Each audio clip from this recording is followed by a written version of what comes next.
working on the first beta tester prototype, BDST.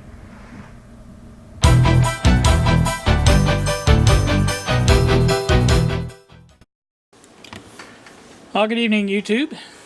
It is, I believe, around 9 o'clock. It is 9 on the nose. How's that?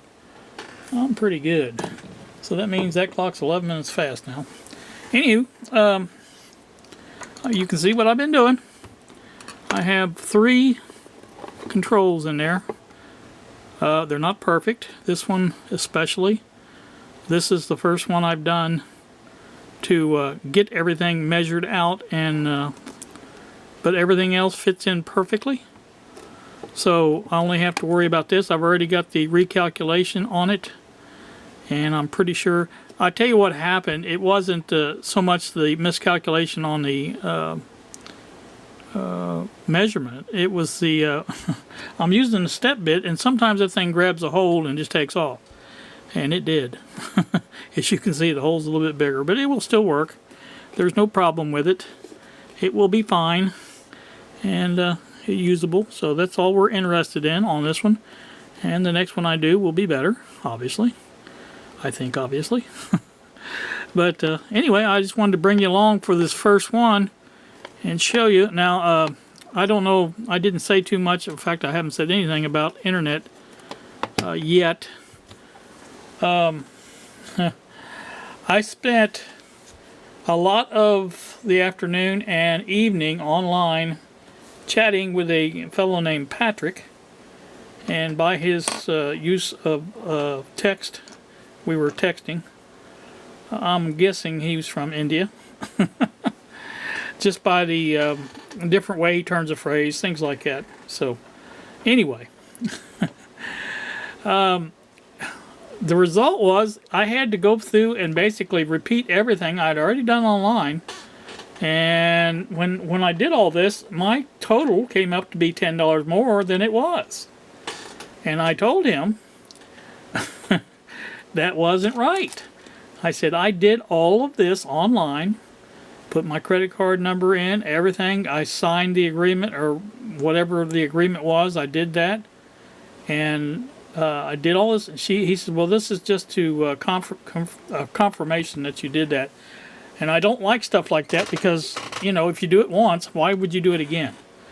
Anyway, so he assured me, and I've got the entire text or chat saved, so I will have some kind of proof anyway.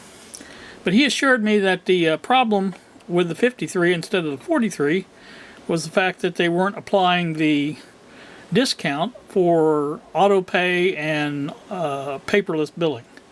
He said there's a $10 a month discount for that, and that wasn't being applied, even though it is selected.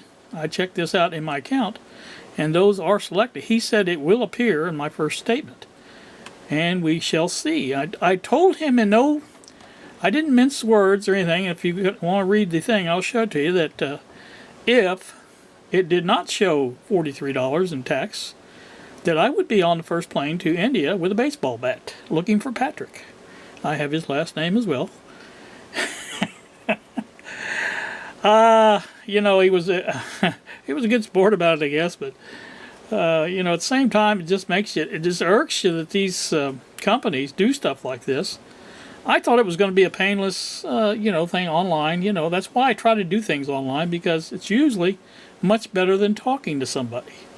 And I selected I did everything I was supposed to do on the online forms and things on the Xfinity website, and I thought everything was, I tell you what, it was so good that they went ahead and mailed me the the package like they said. So why in the world would Xfinity mail all this out if they didn't have an agreement? You see what I'm saying? And it's, whew, I tell you what. Anyway, so that's that.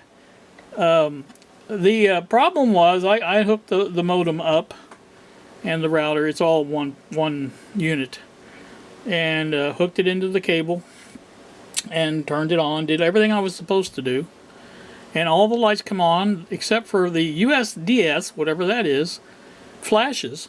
and the online light does not come on at all.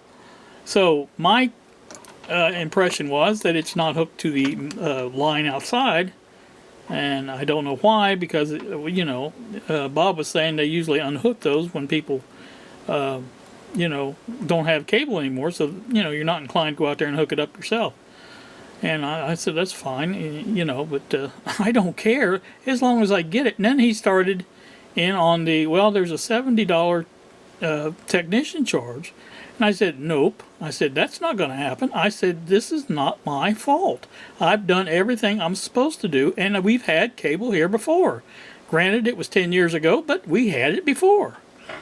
And so, you know, you're not going to stick me with somebody coming out and screwing in a cable to a pole or whatever if that was something you guys did, because I sure didn't climb a pole and unhook it.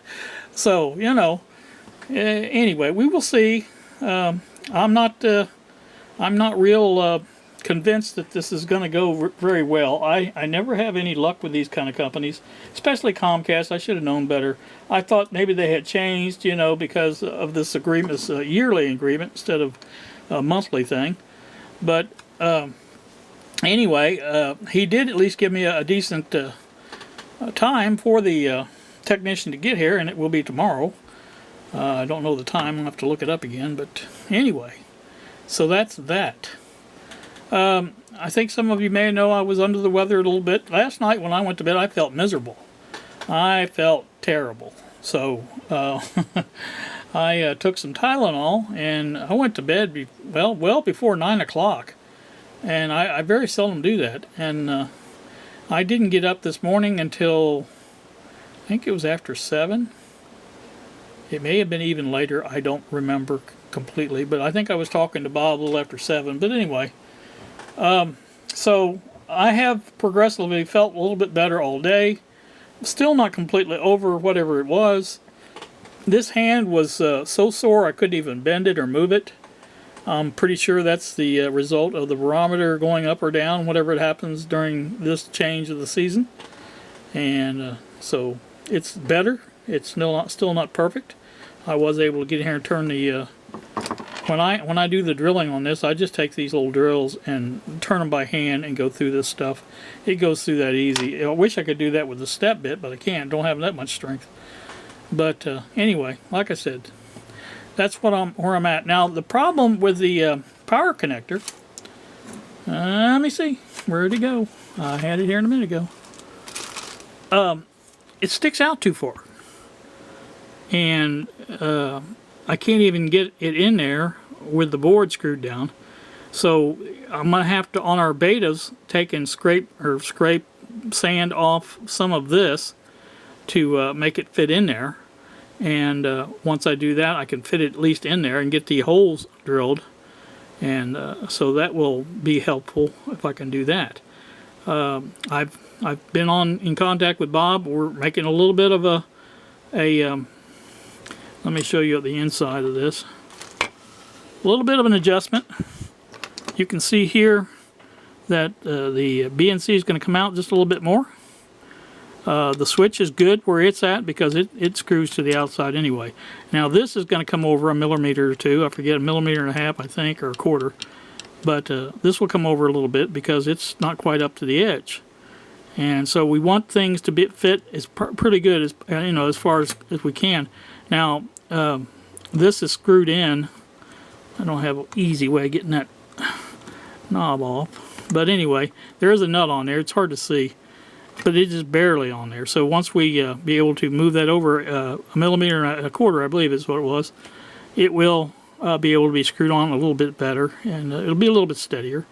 Now, I'm not happy about the fact that there's holes in the top of this as well, but as Bob pointed out, it's not too bad if you take and put the top on when you're drilling with that step bit, and it will go ahead and drill the top as well. And that's what we've been doing, holding them good and steady and do that. So that works out pretty good. And that's all I'm going to have as far as the top is concerned, just these two areas here. Now this one may be a little bit bigger because, like I said, that's going to have to come up a little bit. As you can see, there's a good gap under it. It needs to go up instead of the other way. So I had brought it up and I had done the measurements, and I thought I had the measurement right, but I think instead of a half I was measuring a full millimeter when I did it. And anyway, I've got a new measurement on that now, and I think it shall be perfect. These were perfect here, so I think we're going to be okay with the B and C as well, and I'm going to have to remember not to go down quite as much. When I did the pot, I did one step at a time, and I didn't go any further and check the pot to make sure it wouldn't go through, or did go through, or whatever, and it came out much better doing that. So, alright, I'm going to get off here. Maybe I may, depending on what time that guy comes from Comcast, Xfinity, whatever it is, I may go ahead and visit Mom tomorrow. I talked to my sister this evening. She'd want to know how my visit went today, and I told her I didn't go because I was sick and didn't want to make Mom sick. And so anyway, she said she would be there tomorrow, so I may try to go tomorrow and visit while she's there, because I wanted to talk to her anyways about some things. So that may be what I do. So I did post a video earlier. It wasn't much of a video, but it was on the troubleshooting the Bill's radio, the Gonzit radio. I was just curious if anybody, I had several comments on it, and I thought, maybe I could do a little demonstration of that. And if anybody's interested in seeing something like that, and I don't have I'm trying to think of a radio I could do that with. Now, this won't work so well with a All-American 5. For one thing, unless I guess you could, give the exact voltage of the tube. It could be done. But anyway, like I said, you just basically, light that tube up and give it the voltage that it needs, and troubleshoot that section right then. That's all you do. It's just, and once you troubleshoot each section, you'll know the radio's going to work, and then, if you're going to have to build a power supply, at least you know then that the radio does work, and it's worth the time and effort to build a power supply. That's the way I looked at it anyway. And Bill's got a lot to do, so I'm sure he's got other things to keep him busy. So anyway, I think he's planning on going ahead and building a power supply anyway. Bill. So anyway, that's that. Like I said, I didn't really want to go on and talk, but I have. So you guys have a wonderful, wonderful evening. Thank you so much for watching. Boy, that thing is really... That white just blinds that camera. You guys have a wonderful evening. Thanks for watching, and we will see ya.